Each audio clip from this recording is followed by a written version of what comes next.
Amy, I have an itch and it is for a spicy dark romance and I need one bad. I have the book for you. It is A Reign of Shadows and Endings by Melissa K. Rorick. It was an instant New York Times bestseller.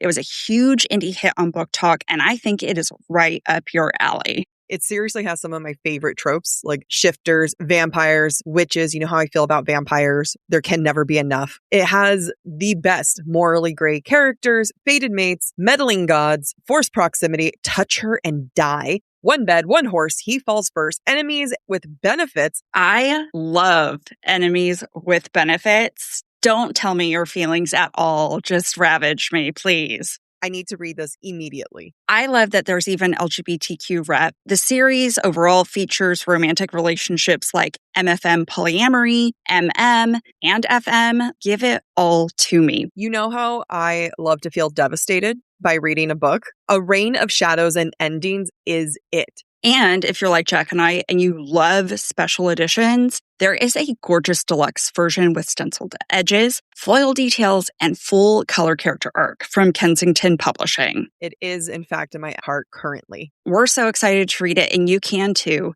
You can find A Reign of Shadows and Endings by Melissa K. Rorick wherever books are sold in print and in ebook. You can also find Melissa online at her website, melissakRorick.com, at Melissa_K_Rorick on Instagram, and at author Melissa K. Rorick on TikTok. That's ROEHRIC.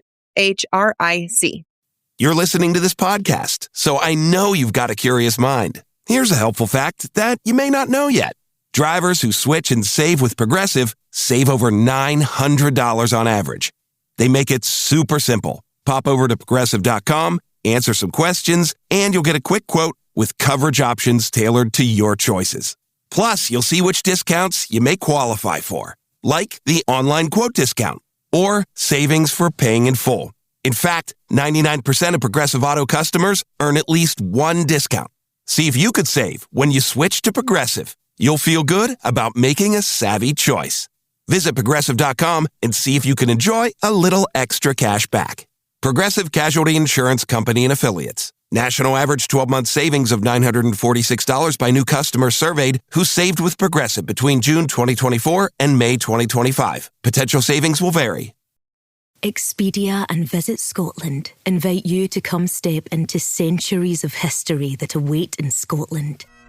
Castles steeped in legend walk along cobblestone streets. Come share the warmth of stories passed down through generations. This is a place with a past that is fully present today and all yours to explore. Plan your Scottish escape today at expedia.com/Visit Scotland. Welcome to Academia Unlocked, a special series from BookTok for BookTok with Jack and Amy, where we take one classic work and explore it through 4 episodes, moving from understanding the text to deep analysis to cultural interpretation, and finally to what it means to you, our listeners. This is Jack. And I'm Amy. Between us, we have over 13 years of academic literary training between bachelor's degrees in creative writing and master's degrees in comparative literature and more. We built this series because we wanted to bring that depth into a space that actually feels like a conversation. Each book gets 4 episodes, and they build on each other. We start with literary literacy, reading the work the way you would in a high school AP class. Close and careful. Episode 2 is our advanced analysis, where we shift into a college-level seminar lens. Episode 3, we look at the book and media, including adaptations, cultural legacy, and how it translates beyond the page. Finally, with episode 4, we open it up to your interpretations, your readings, and your relationship with the text. This is episode 2, where we are discussing The Color Purple with the college-level seminar lens. In episode 1, we told you who Celie is. We told you what she survived. We told you about the letters, the form, the dialect, the world of the novel. Now, forget all of it. Forget that you ever read The Color Purple as a story about endurance, because for today, that is not what it's going to be about. The Color Purple is a novel about knowledge, about who gets to know things, about whose knowledge counts, about what happens to a woman who is systemically deprived of every tool the dominant culture uses to establish what is real: education, legal standing, financial autonomy, language itself. And who builds her own tools anyway, in secret, on the back of envelopes, in letters addressed to God because there was no one else. Seeley didn't survive passively. She survived by knowing. And the novel, this sprawling, heartbreaking, funny, revolutionary novel, is about what knowing costs her and what it finally gives back. Like we mentioned, today we're going to read The Color Purple in the way a college seminar would. We're going to talk about Alice Walker's womanist framework, what that is and why it matters, and why it changes how you see every character in this book. We're also going to talk about the dialect as a literary and political argument. We're going to talk about how Walker uses bodies, space, and labor as sites of meaning. And we are going to talk about the epistemological architecture of this novel, how Walker builds a story about who gets to know and what the question reveals about race, gender, and power in America. Let's get into segment 1, where we're going to talk about womanism and how we use and how that lens holds everything in this novel. Before we can use any critical lens on this novel, we have to understand the framework Alice Walker herself built, because this book isn't just applying a theory, it is in part the source of one. Which is really freaking cool, guys. Like, to be able to be like, oh, this is a literary lens that we can use. And the fact that Alice Walker did it and mapped it out, like, literary nerds unite and geek out. In 1983, the same year The Color Purple won the Pulitzer, Alice Walker published a collection of essays called In Search of Our Mother's Gardens. In it, she introduced a term, womanist. The term womanist is a form of feminism rooted in the specific experience of Black women and women of color. Walker's definition includes acting womanish, i.e., audaciously, seriously, not girlishly, loving other women sexually and/or non-sexually, committed to the survival and wholeness of an entire people. And as Walker puts it, womanist is to feminist as purple is to lavender. Just sit on that. That last line, womanist is to feminist as purple is to lavender, is the one people remember. That was Walker marking a distinction. Now, when we think of feminism, a lot of us, myself included, think of second wave feminism from the 1970s and early 80s, which was largely a white woman's movement. It named patriarchy as the problem, but it often failed to account for the way race, class, and sexuality made women's experiences radically different from each other. I feel that in my bones. A womanist framework insists on the whole person. It refuses to separate the racism from the sexism. It says, you can't analyze Seeley's suffering without understanding she is a Black woman in the Jim Crow South. Her gender and her race are not two separate oppressions. They are one compounded experience. And that's where this novel lives. Why womanism changes how you read this novel. So we're going to list a couple of points here. In episode 1, we talked about Sophia as an example of intersectional oppression. Now, name that analytically. Sophia is imprisoned not for assault, but for a single act of self-defense against a white woman. Her race, her gender, that is combined into a specific compounded vulnerability that a white woman nor a Black man would face in the exact same way. This is not an experience that, when I say you, I'm assuming that whoever I'm talking to is not a Black woman, you yourself would not experience. Now, if someone's listening, I know us, I'm like, but now if you're listening and you are a Black woman, then that you is not meant for you. It's meant for everybody else. Yes. The novel never splits the analysis. Walker shows race and gender as inseparable systems, not separate issues that occasionally intersect. And I think that's something that we take for granted in our modern society. We take for granted. And I feel like I really want to drive that home, that for so many people that it could be two different issues for them, when in this book and in many women's experience, it is one issue combined. I just want people to kind of sit on that. We're going to keep revisiting this concept. Seeley's relationship with Shug is central to the womanist reading. It is erotic. It is maternal. It is intellectual, spiritual, and liberating all at once. This is a womanist love story, which is beautiful. Mm-hmm. And then Mister's transformation at the end of the novel is also womanist. Walker refuses the easy move of making him simply a villain. We talked about that in episode 1 and how much we really liked that move. And she shows how patriarchal conditioning damages men too. Remember, the patriarchy hurts everyone. Whenever men are like, well, what suicide rates among men are higher than women, it's like, thank you for the patriarchy. Thank you for proving our point. It is bad for everyone. Yeah. And we had a similar conversation earlier today that there are things that have to be unlearned no matter how you identify. Yep. Nettie's Letters from Africa expands the framework. Walker connects American Black women's experience to a global analysis of colonialism. The oppression Seeley faces is not an isolated Southern problem. It is part of a worldwide history of the subjugation of Black people, of Black women. Mm-hmm. So, Amy, where do you feel the womanist lens lands hardest in this text? What do you think? I always get the hard questions. I know, because I read it before you do.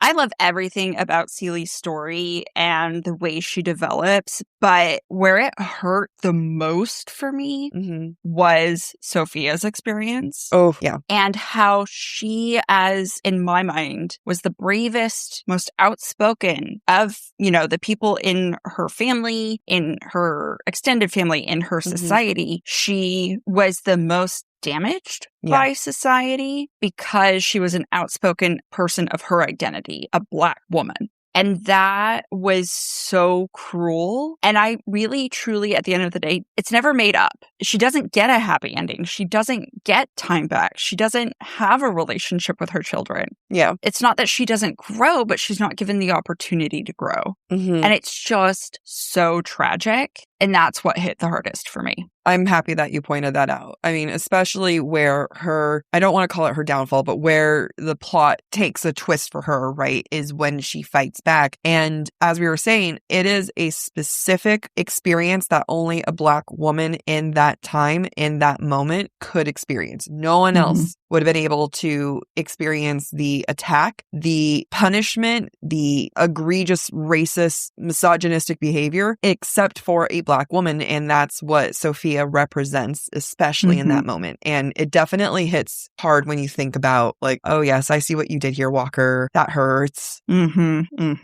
It really hurts. How about you? Do you have an opinion? Other than agreeing with yours? Yes. If you agree that Sophia is the most impacted? No, I mean, okay, so I don't think it's necessarily the most impacted, but it's more like where are moments where it just hits hard, I think. Yeah, where it resonates. I really think that in different times in Seeley's life, like obviously we're going to see it the most with Seeley because like she's our heroine here, but I think it's sometimes the way that she interacts with people and the way that evolves. And I think that Mister is one of the best examples of that. And it's not just like the character itself or the situation, but how they're interacting with one another. The way that she avoided him, tried not to speak to him, and eventually was able to yell at him, talk back at him, and then almost find a companionship with him at the end. That dynamic has a lot to do with the growth of Seeley in this womanist lens in the different stages of that.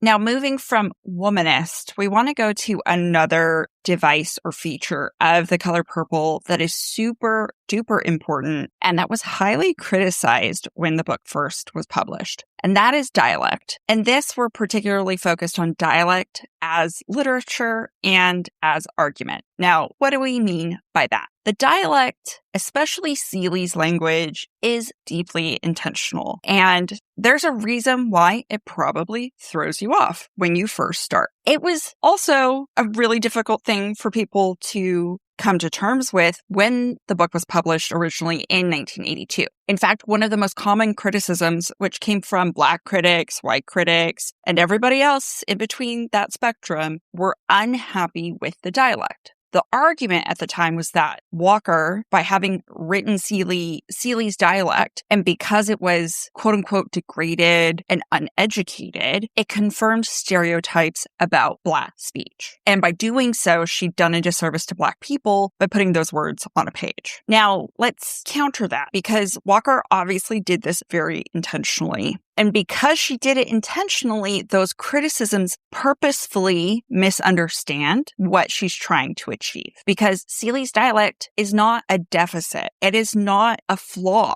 It is actually, in fact, the novel's primary literary instrument. And yes, dialect can be a literary instrument. It is in Wuthering Heights. Mm-hmm. If Emily Bronte can do it, so can Alice Walker. Amy has a definition that she's going to read to go more into vernacular versus authority. But as an example of a book that, like, you pulled up Wuthering Heights, people love saying that men are geniuses. And I just think about Huckleberry Finn. This is just a quote. I literally just pulled up a random quote. We said there weren't no home like a raft after all. Other places do seem so cramped up and smothery, but a raft don't. You might feel free and easy, comfortable on a raft. Like, It's because a white man wrote it in the 1800s. Yeah, a white man wrote it, therefore it's literature. Yeah, right. But a black woman writing a dialect is degrading. It's these academics with a stick up their ass who can't let go of the white male experience. Yeah.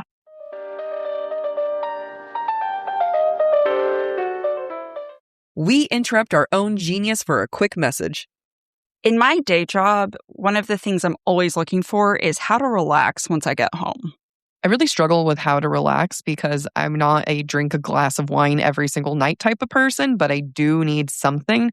And Lumi Gummies has been an absolute lifesaver for helping me relax and honestly not getting stoned. Consistent, mellow, and super delicious, Lumi Gummies are specifically designed to make you feel good, not stoned. Whether you're looking for an end-of-day de-stressor, a midday mood boost, or help getting the best sleep ever, Lumi Gummies has a strain that's right for you. They also come in 1 milligram or 5 milligram gummies, so you can get the exact dose you're looking for. I work out 5 times a week. And when I tell you I really struggle to relax, it's very true. And I need something to help me just decompress when my muscles are straining. You should try Lumi Gummies Plumberry Runts. Just 1 5 milligram gummy an hour before bed, and this indica treat sends you straight to Dreamsville. Lumi Gummies are available nationwide. Go to lumigummies.com. That's LUMI gummies.com and use code BookTok for 30% off your order. Again, that's LUMI gummies.com, code BookTalk, BOOKTALK. Lumigummies.com, code BookTalk. Just to continue on this theme, the first person to have ever won the Hugo Award in fiction 3 times in a row for the same series was a black woman, N.K. Jemisin. And after that happened, all the white men said, we really need to change the rubric on how our books are assessed. No. Because obviously there's a flaw in the system. They're the worst. Her books, fucking best. What are her books again? Depressing is the 5th season. Oh, right. I'm like, this name sounds so familiar. Oh, right. That book that we absolutely love and adore. Yeah. That is so depressing. Oh. I've encouraged other friends who are big readers to read it, and they can't. Like, they say it's too depressing. I can't do it. I'm like, but it's so good. Okay, moving on. Vernacular as authority. Jack provided a great example from Mark Twain. We have one from Emily Bronte. But a vernacular is a language or dialect native to a particular region or group, as opposed to a prestigious language imposed by a dominant culture. So think British English imposed upon people in India. Singapore is another great example. We're talking about a regional language or dialect that is native to that region. When a novelist, author, chooses to write in a vernacular rather than correcting the language to be what should be standard, quote unquote, standard form or prestigious form, they are effectively making a political claim that this vernacular is literature. And these words carry the full weight of human experience. Now, Walker is working in a tradition. Zora Neale Hurston, who wrote Their Eyes Were Watching God, which is on our list to do an Academia Unlock, made the same move. Their Eyes Were Watching God, by the way, was published in 1937. Now, the Harlem Renaissance debated the use of dialect fiercely. Should Black writers write in dialect, or should Black writers write in the quote-unquote prestige language of white literary tradition? Let me say that again. White literary tradition. Hurston said at the time, dialect is the literature. Now, Walker, 40 years later, does and says the same thing. Let's look at the opening letter of The Color Purple. Dear God, I am 14 years old. I have always been a good girl. Maybe you can give me a sign letting me know what is happening to me. I have always been a good girl. Yes, the sentence is not grammatically correct. It is also one of the most devastating sentences in American literature. The fragment, I am, trails off, corrects itself, then overcorrects itself. Celie is trying to establish who she is in the moment that she is also being stripped of that identity. The syntax is breaking in real time. The grammar is showing the trauma. Amy and I both listened to this novel, and the narrator did such a good job, I feel like, catching these very clear distinctions, because there's no comma, right? I have always been a good girl. I have always been a good girl. And the narrator, I think, really nailed that. Alice Walker narrated the version I listened to. I want to know the whole thing? Yeah. Wait. That's why it's so good. No. Am I going to cry? Sorry, you guys, Valley Girl, that hurt me too. Narrated by Alice Walker. Yep. It's in our library. Holy shit. The Color Purple by Alice Walker, narrated by Alice Walker. What a baller move. I think the best move you can make, especially when it's a novel written in dialect, is have the author who's most closely acquainted with the dialect read and narrate. Do you guys know how hard it is to narrate? And this is coming from someone who, for the analysis of the podcast, we read quotes all the time. And in my mind, I do a really good job of like distinguishing Cassia Nesta said, right? And then I go back and I listen to it and I barely have the smallest inflection. Yeah. And then for Alice Walker to be a phenomenal author and an incredible narrator. Yeah. Highly, highly recommend. Okay, continue. I am floored and flabbergasted. So what is the dialect doing? Well, Walker does not translate Celie's voice into standard English, like we were saying. This is a formal political choice that Walker has made because the novel says that Celie's language is sufficient. It is enough. It is literature. It does not need to be corrected to be considered literature. This book is literature, period. The dialect also changes over the course of the novel. This is huge because Celie's language becomes syntactically more complex as her interiority expands. She isn't just learning how to speak, she's learning how to think in her own terms, to live her own life, and the language evolves with her. There's also a contrast with Celie's dialect, especially when we get Nettie's letters from Africa. Nettie writes in standard English. This is very deliberate and honestly, a really cool move, I think, to make. Because I feel like it also shows like Walker's being like, I can do both. You think that I'm just writing one way just for the hell of it? It's called talent. Nettie's dialect really just shows the different relationship to language. And it's one that is shaped by specific conditions of her life. Again, they might have been raised together, but Nettie was always the one who was going to school. She was allowed to go to school, and she went to do this missionary work. So we can really see that life has taken the siblings in different ways. And then we also have Shug Avery, who moves really between worlds, and her speech adapts to her audience. She speaks very differently to Mr. than she does to Celie. And this is code switching. I'm not sure if anyone's heard that term before. I have, obviously. We're talking about it. But in case people who have not heard it, it's like you kind of need to flip into a different world immediately when you need to. And it's not inauthentic. And I just want people to think that, like, to get any kind of preconceived notion in their head of like, oh, so you're just pretending to be one way. No, it's called survival. And it's needing to adapt when you're with certain people. And Sophia's speech is direct. I will say, do you ever code switch? That's a great question. I do. Like when I'm with other Latin people, and because I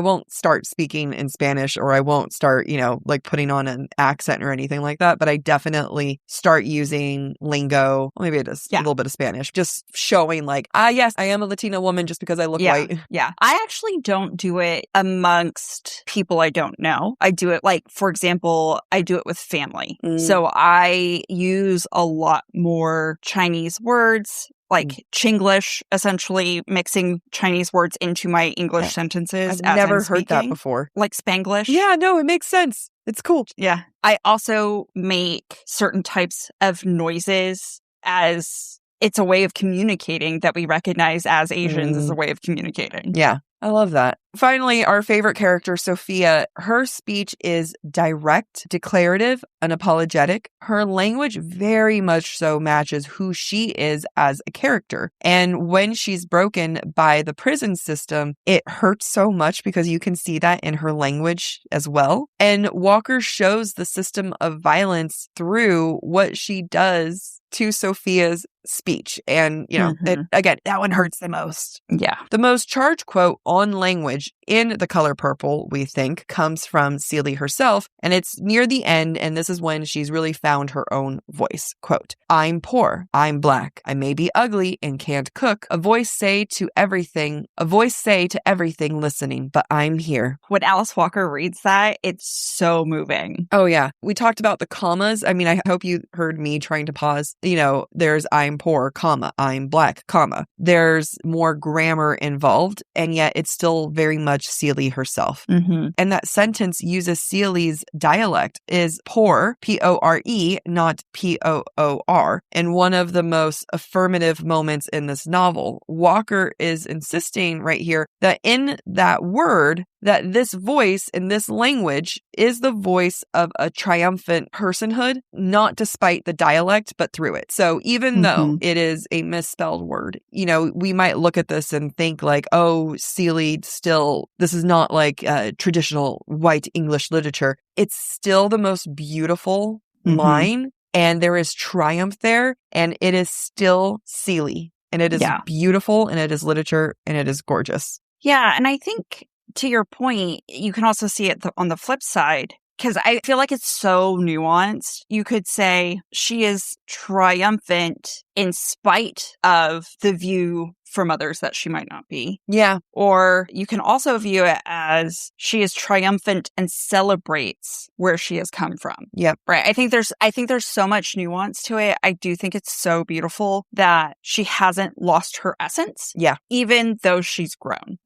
Right. She is still true to her roots. She hasn't shed her identity in order to be where she is, where she's happy. Because it proves that that identity always had value. There was never a lack of value there. There was never a lack of beauty. It was always there. And to have that moment and to have the dialect, the grammar still be very much rooted in who she is as a person and where she comes from, it shows that the beauty was there the whole time. Yeah, totally agree. Okay, Jack, thinking back on when you were listening to the novel, was there a specific moment where the language itself hit you, or where the form of Celie's writing did something emotionally that the content alone couldn't have done on its own? Yeah, the first 10 pages, I mean, probably the first 2 pages, honestly, I had to pause the book and then just think like, oh, we're in this. Like, it was one of those moments where I realized that we are in a heartbroken and abused girl's mind and letter. And it was so vulnerable, and it was such a plea for help. And I know there's a lot of other examples and there's a lot of other moments, but for me, just those initial pages, I think that the language stripped the reader down as much, like as it strips you down so much that it makes you be with Celie immediately. And I don't think that that would have worked in any other way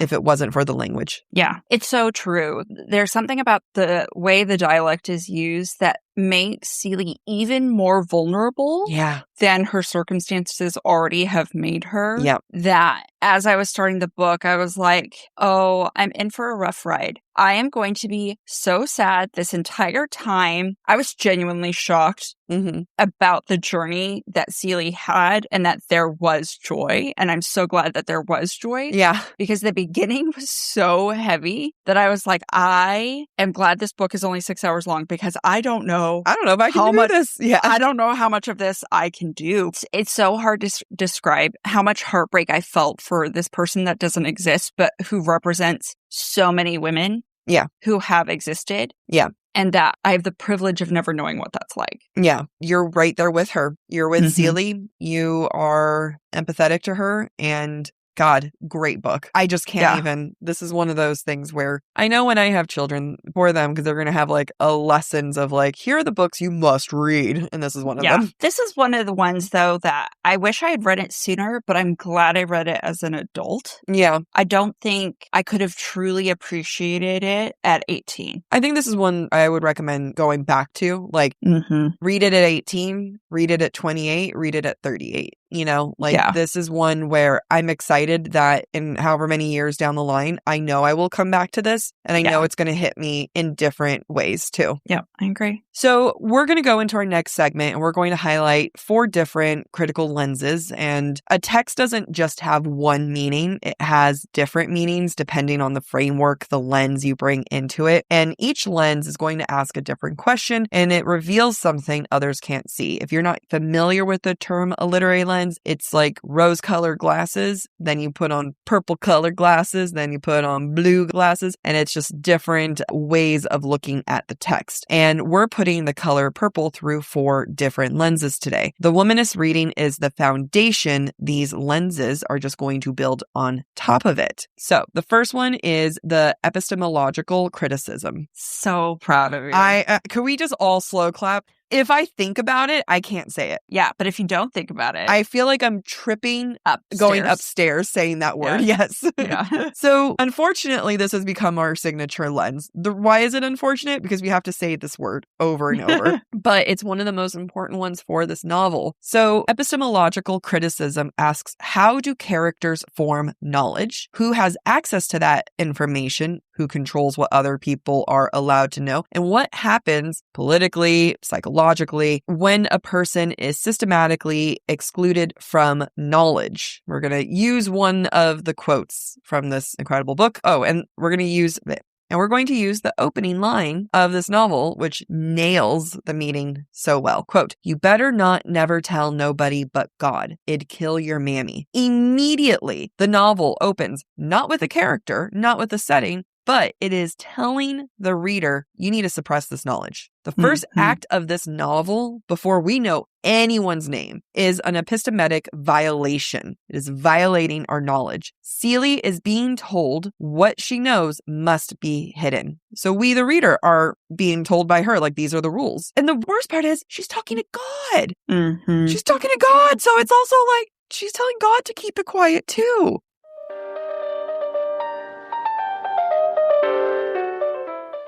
Hold your hot takes. We'll be right back.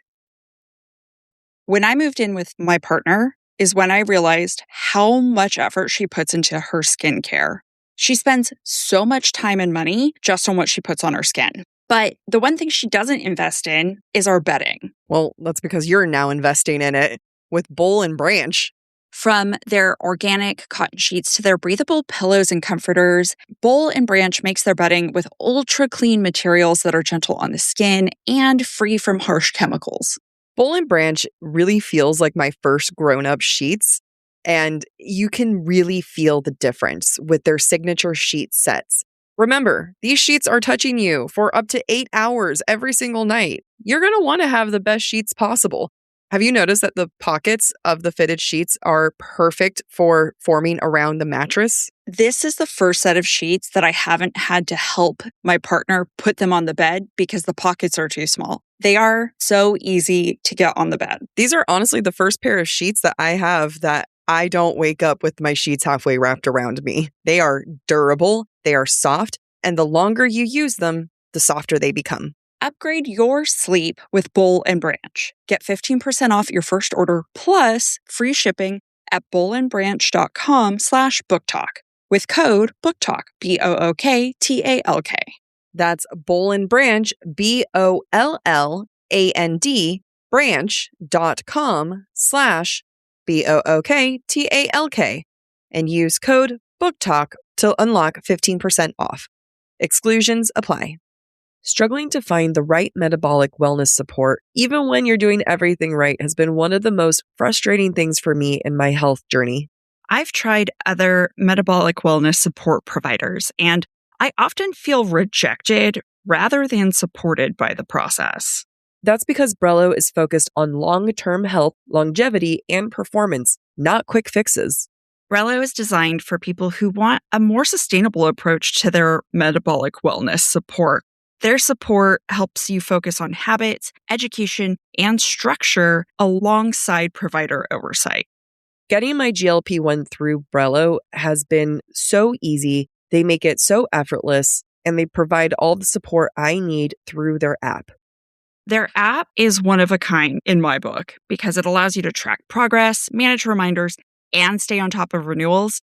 And if you're like me, managing the renewals is the hardest part. Everything is managed online, making it easier to stay consistent over time, and medications are delivered to your door. They're so transparent with their pricing with one flat monthly cost. Go to BrelloHealth.com to see if you qualify and explore their GLP-1 plans, starting at $133 per month for your first 3 months, plus access to their app, community, and wellness classes. That's BRELLO health.com. Any information provided is for informational purposes only and should not be construed as medical advice. It is not a substitute for professional medical consultation, diagnosis, or treatment. All patients must consult with a healthcare provider prior to the prescription or dispensing of any medication, which will be done only pursuant to a valid prescription. Compounded drug products are not FDA approved, and the FDA does not evaluate their safety, effectiveness, or quality. Patients are encouraged to discuss the risks, benefits, and appropriateness of any medications, including compounded products, with their healthcare provider before use.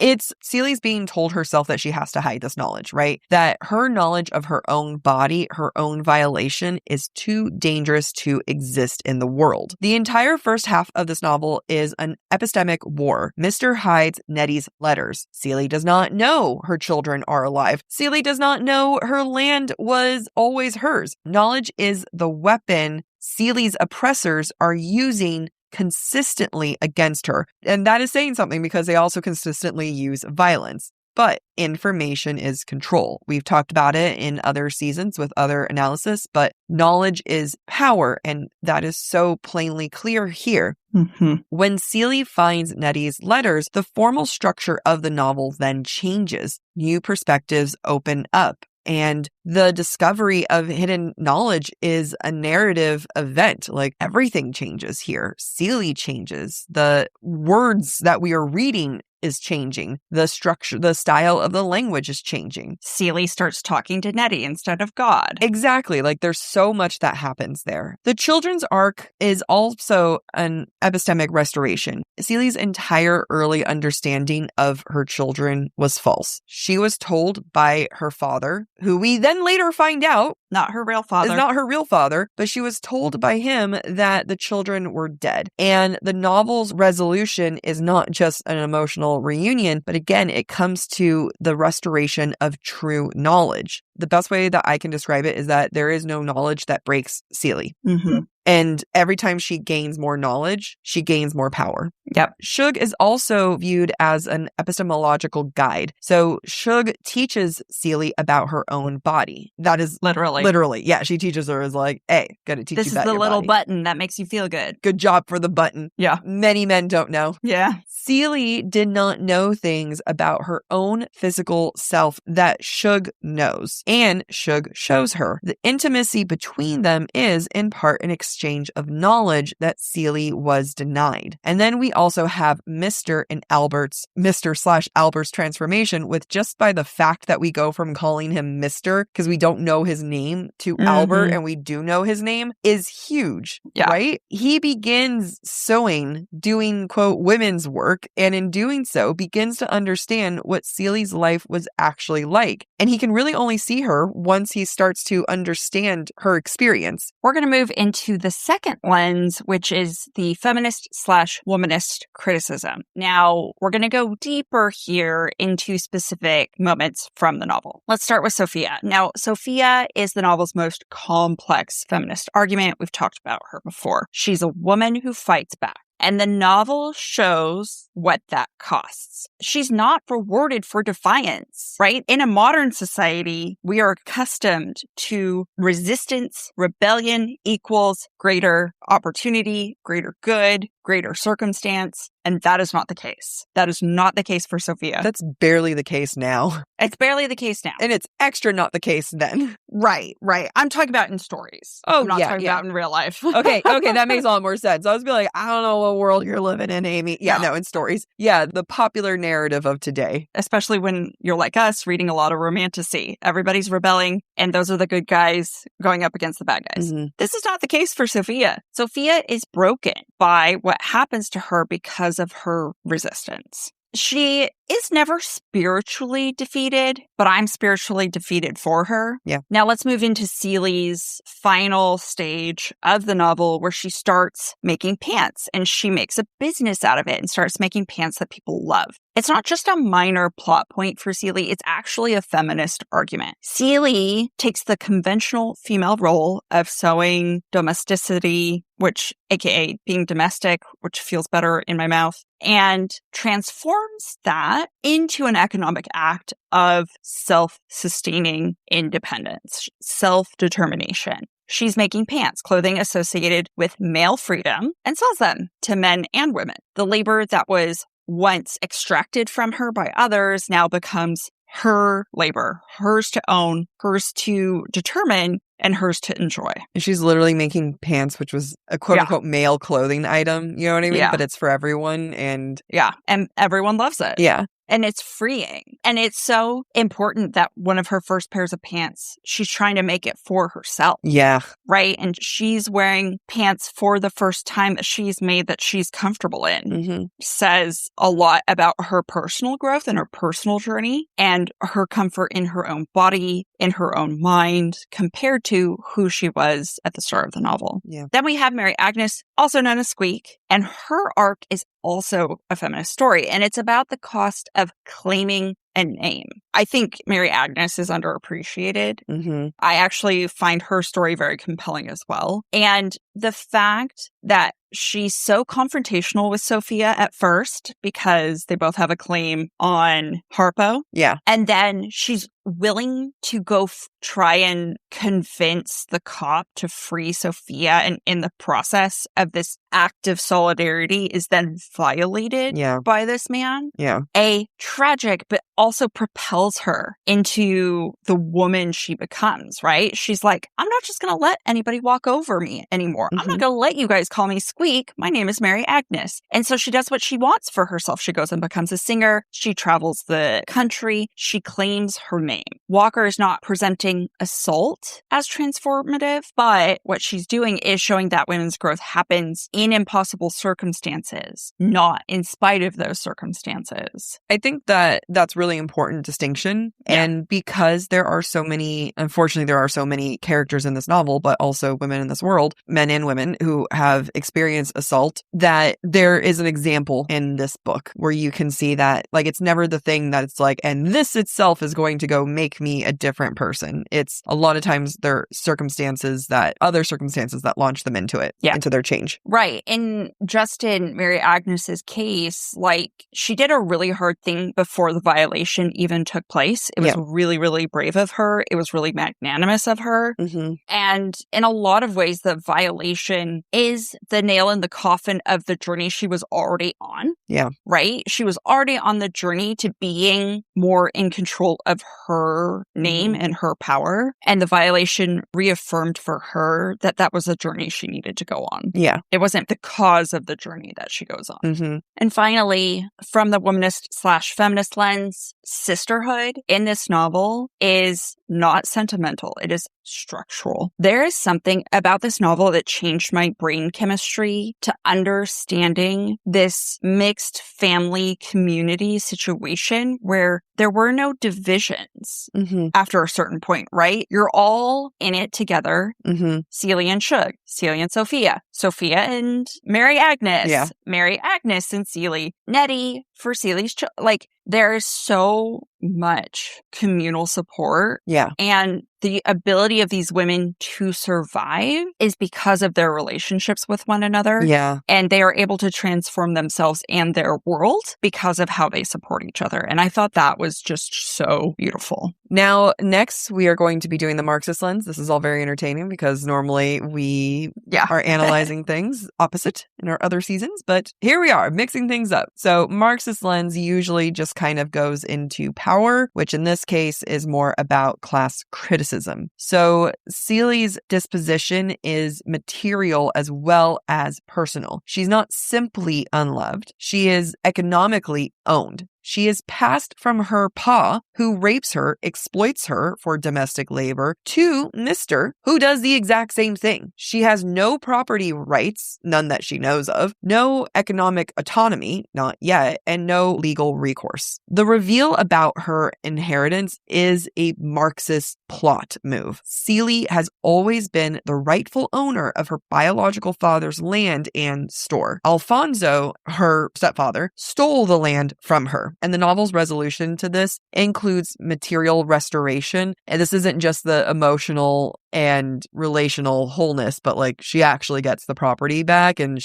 with that, she is able to kind of start the life for herself. And then we also have Shug Avery's relative freedom and how it's explicitly tied to her economic independence as a working musician. Shug is so interesting because she's really the first woman that we see in this novel who has money, but she's still not entirely free. She is still subjected to racism and still the patriarchy. But her economic independence gives her a different kind of mobility. And it's just such a great contrast to Celia to see this with different women. And then we also have Sophia's imprisonment, which is an economic event as well as a racist one. She is sentenced to work as a domestic servant for the white family of the mayor who she struck. I mean, again, you don't get more into like Marxist power economic plot than this. You know what I mean? Yeah. Her labor, like Celia's, is extracted by force. The plantation logic of Black women's domestic labor continues to persist, but in a different legal form. Slavery might be quote unquote done, but slavery has not ended. No, not in the ideological sense. It certainly has not. No. And the pants business, like we were mentioning earlier, not only is it a feminist move, but it's also Celia's self-employment in the novel, and it allows her to find that economic liberation. She moves from unpaid domestic labor to independent craftswoman. Walker is very specific about this. Celia doesn't just leave Mr. She goes, bye, and builds a whole livelihood for her. Finally, we move into the psychoanalytical criticism. Now, Celia's God, who she addresses in her letters, is psychoanalytically complex. She writes to God. She writes to a God she thinks of as an old white man because that's what she's been taught that God is, an old white man. And oh, by the way, he's done nothing to protect you ever, Celia. She's not writing to a being in which she finds divine comfort. She's writing to what in her mind is the most powerful figure she can think of. It's just like, of course, the most powerful figure she can think of is a white man because that is who is the most powerful figure in her reality are white men. Right. I mean, and that's what she's been taught. Yeah. And it's not like she's seeking comfort. It's just he is on a higher hierarchy than her pa, who's told her to not talk about this, right? The old white man in the sky can tell pa what to do, so I won't get in trouble, essentially, right? Yeah, my brain is on something and I don't know if I'm spiraling or not. But maybe that's why religion has always, I mean, not always, but like major modern religion has continued to present God as a male figure because it prevents women from actually identifying and seeing themselves in a power role, which would be God or goddess. Yep. I think about that a lot. Now, Shug's theology is different, and Shug reorients Seeley's psychic life, but I would just say more psychology in general, because she's the one who challenges Seeley's view of God as a white patriarchal authority figure. She instead convinces Seeley God is everything. And it's not a spiritual shift that Seeley goes through. It's a psychological one. It's both spiritual and psychological. The internalized oppressor Seeley has been writing to, the white male God, who blesses and sanctions her silence, is then replaced by the presence of nature, of herself, of her body, of her pleasure, of her color. And I think that's something that's really powerful and actually meant a lot to me while I was reading it. And I want to read this quote. "Here's the thing," says Shug, "the thing I believe. God is inside you and inside everybody else. You come into the world with God, but only them that search for it inside find it." Which I think... Only the ones that search for God inside find it. Yep. Oh, that, I mean, like, let's just all think about that and, you know, spiral nicely and be like, oh, so that's why we all go to therapy. Yeah.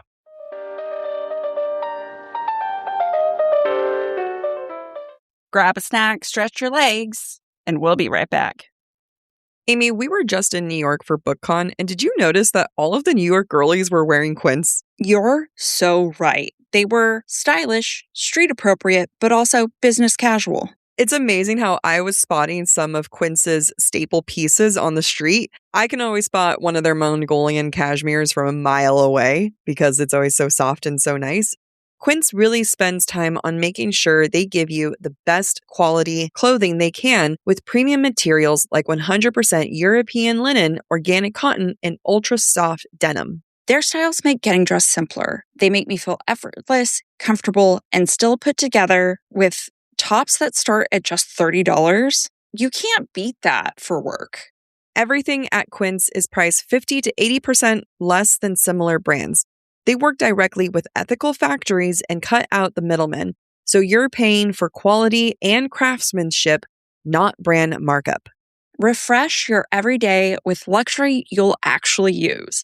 Head to quince.com/BookTok for free shipping on your order and 365-day returns. Now available in Canada, too. That's QUINCE.com/BookTalk, BOOKTALK, for free shipping and 365-day returns. Quince.com/BookTalk. Study and play come together on a Windows 11 PC. And for a limited time, college students get the best of both worlds. Get the Unreal College Deal. Everything you need to study and play with select Windows 11 PCs. Eligible students get a year of Microsoft 365 Premium and a year of Xbox Game Pass Ultimate with a custom color Xbox wireless controller. Learn more at windows.com/student offer. While supplies last. Ends June 30th. Terms at aka.ms/collegepc.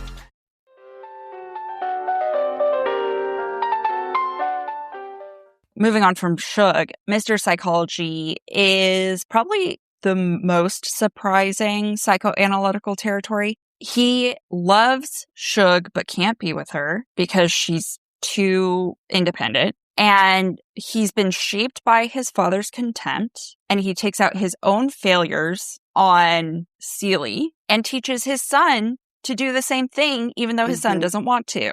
Walker essentially is tracing the psychology of domestic violence. And we see that in real life. We see people, there's such a thing as generational trauma. We see people enact trauma on others that they themselves have experienced at the hands of their own family.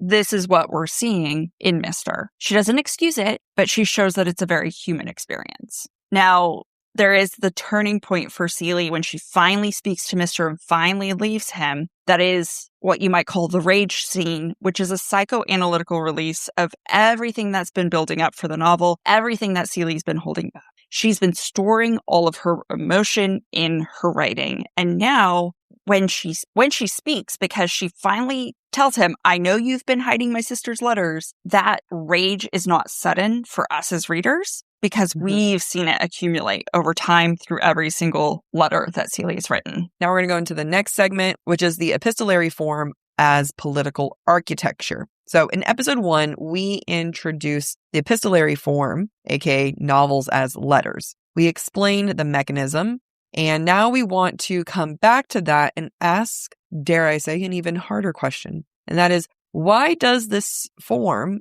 serve the story in a way no other form could? And here's the argument that we are going to attempt to make, that the epistolary form in The Color Purple is not just a stylistic choice, it's the form's own argument about knowledge, witness, and survival. I mean, just the fact that these are not in chapters, it just goes. Yep. Which is like life, It's like life. I mean, the only like clear chapters would be like the distinct moments in time that shift the story and the way that she writes the letters, So the letters are Celie's act of self-documentation in a world that refuses to document her, does not acknowledge her. She has no official records of her own children's existence. Her rape is legally invisible. Her labor is uncompensated. And the letters is the only place for her experience to be recorded, to be real, to be valid. The reader is then a witness in this structure because the letters are addressed to God or Nettie. It's not to us. She's not talking to us. We occupy the position of confidant that Celie has. And again, she sets it up to make it a forbidden confidant, right? At the very beginning, we are implicated from the get-go by listening, by reading, by being a part of this story when the first beginning part of the story is about silencing Celie, and we are now hearing her. The delayed Nettie letters are also a formal argument about information suppression.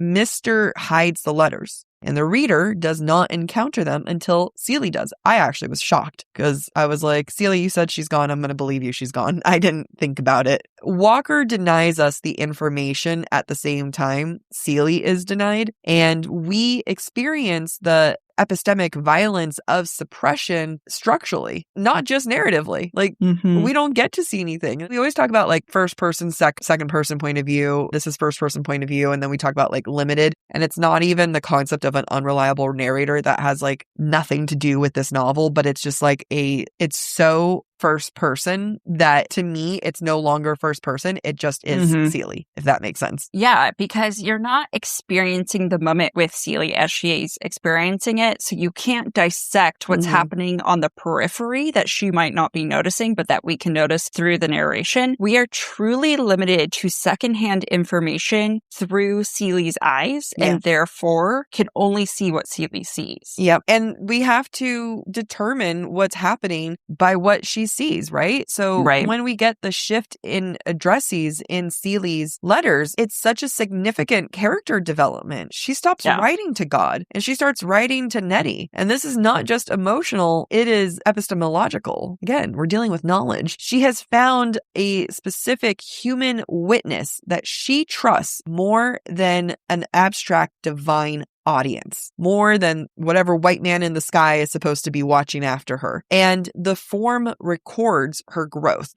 Quote, "Dear Nettie, I don't write to God no more. I write to you." Oh, another line that gutted me. Celie is telling God, I have found a better witness. I have found someone who will actually read this and will actually value the words that I'm saying and value my experience and not just value it, but document it. Right? By writing to God, this ethereal sky daddy, you can't guarantee that it's like, we talked about it being like, this is the only written record, right? Sky Daddy's not going to go and say anything to anyone. Nope. But Nettie, who reads these letters, can go and repeat them to others. And her history gets to live on through Nettie. Yeah. So, Amy, like this whole reading structure, letter and everything, what does it do to you as a reader when you experience the suppressed Nettie letters? Is there a formal effect here? Is it not just emotional, but in how you experience the structure of this novel? One of the points that I didn't know whether to be confused, I didn't know whether to have hope or not, is when Celie receives the information that Nettie and her children were on a ship to America and they died. And then we get a Nettie letter. And in my head, I was like, is this letter something she sent before the ship left? Yep. And so now we're getting this letter, but she's actually dead. And that was the one time where the structure of the letters was so important and caused so much trepidation. Yep. I didn't know how to process it because I wanted to have hope. I didn't want Celie's only living family to be dead, but I didn't know because of the format of the letter how to interpret it. And so there was a formal effect. You know, Walker creates this suspense by having letters from Nettie that occur in what might be considered the past. Mm-hmm. It's hard to align the timelines. That was the most nerve-wracking moment for me, where I was like, Walker, what are you going to do to me? Are you going to literally be like, hey, your sister and your children are on their way to meet you. How about we take them all away?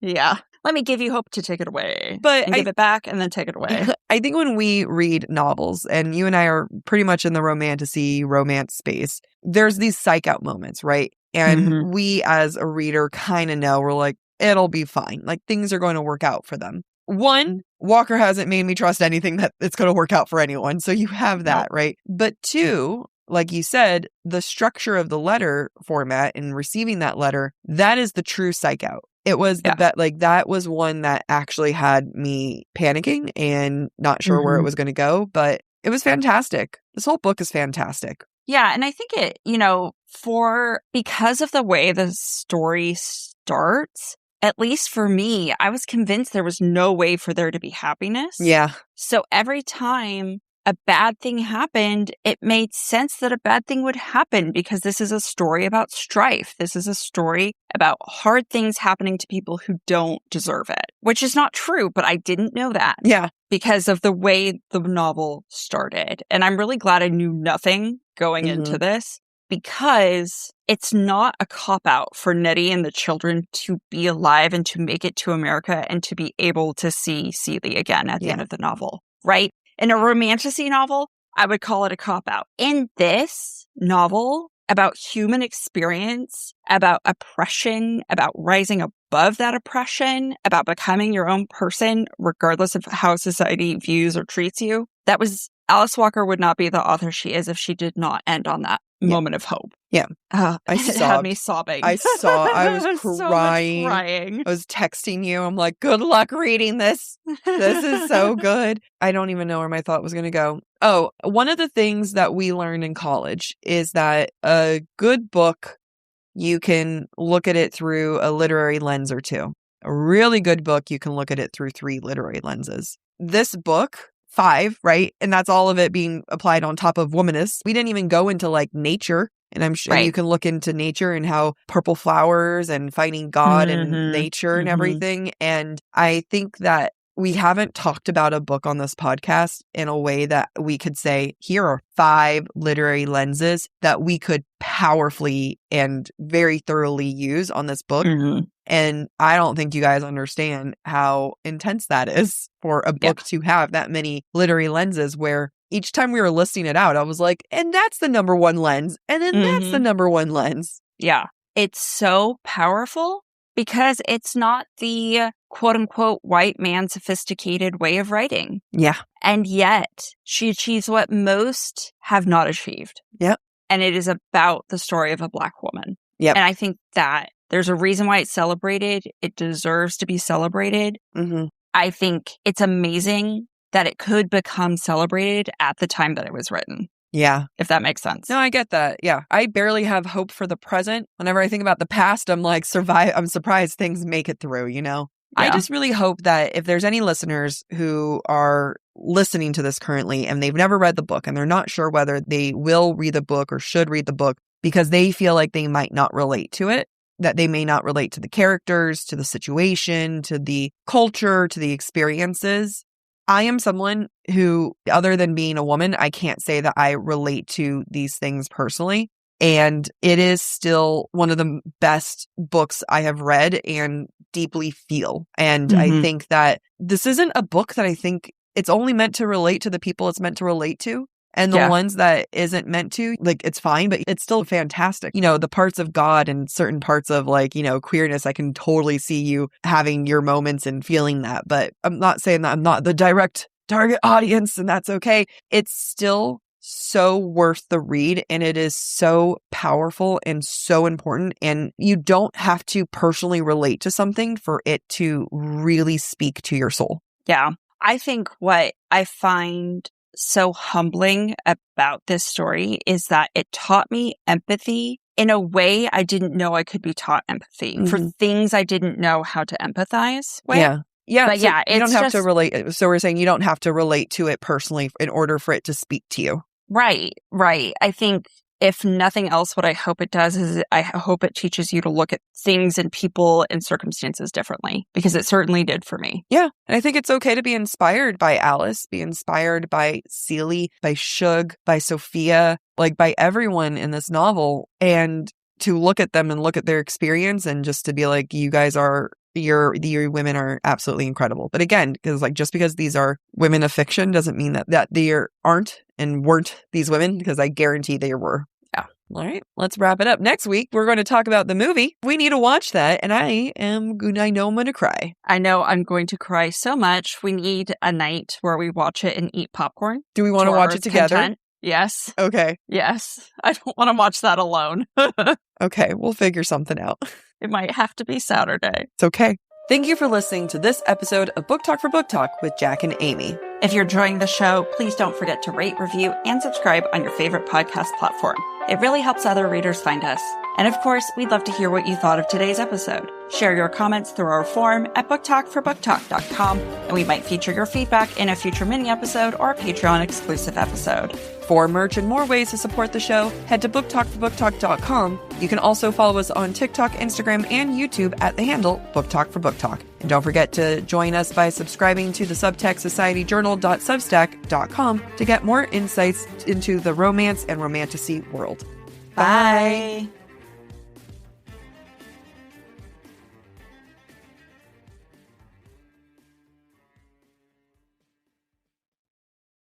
When I moved in with my partner is when I realized how much effort she puts into her skincare.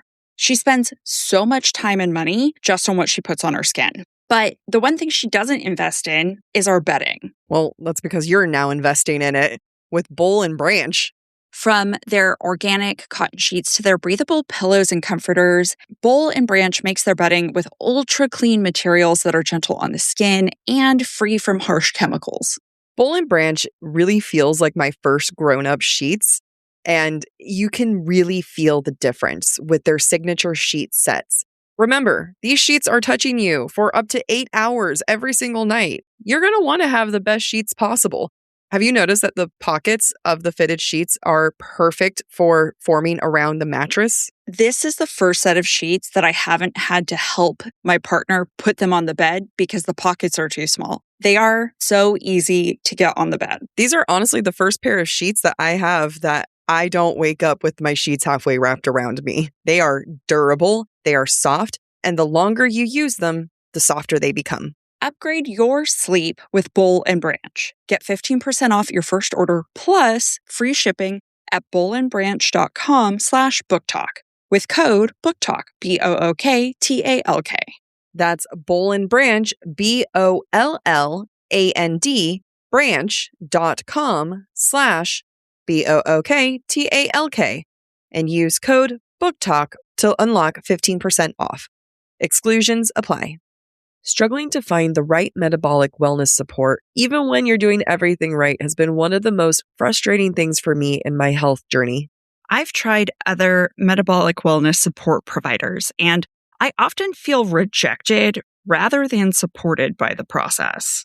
That's because Brello is focused on long-term health, longevity, and performance, not quick fixes. Brello is designed for people who want a more sustainable approach to their metabolic wellness support. Their support helps you focus on habits, education, and structure alongside provider oversight. Getting my GLP-1 through Brello has been so easy. They make it so effortless, and they provide all the support I need through their app. Their app is one of a kind in my book because it allows you to track progress, manage reminders, and stay on top of renewals. And if you're like me, managing the renewals is the hardest part. Everything is managed online, making it easier to stay consistent over time, and medications are delivered to your door. They're so transparent with their pricing with one flat monthly cost. Go to BrelloHealth.com to see if you qualify and explore their GLP-1 plans, starting at $133 per month for your first 3 months, plus access to their app, community, and wellness classes. That's BRELLO health.com.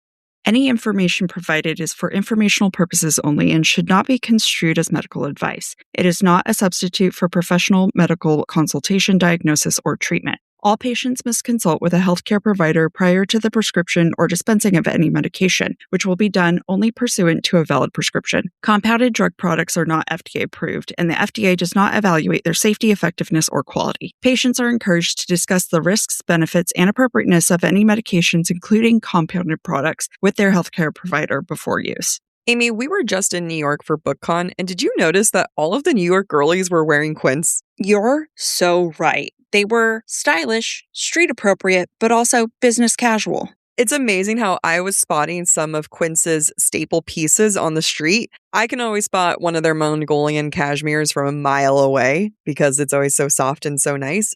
Quince really spends time on making sure they give you the best quality clothing they can with premium materials like 100% European linen, organic cotton, and ultra soft denim. Their styles make getting dressed simpler. They make me feel effortless, comfortable, and still put together with tops that start at just $30. You can't beat that for work.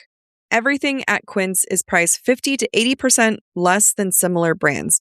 They work directly with ethical factories and cut out the middlemen, so you're paying for quality and craftsmanship, not brand markup.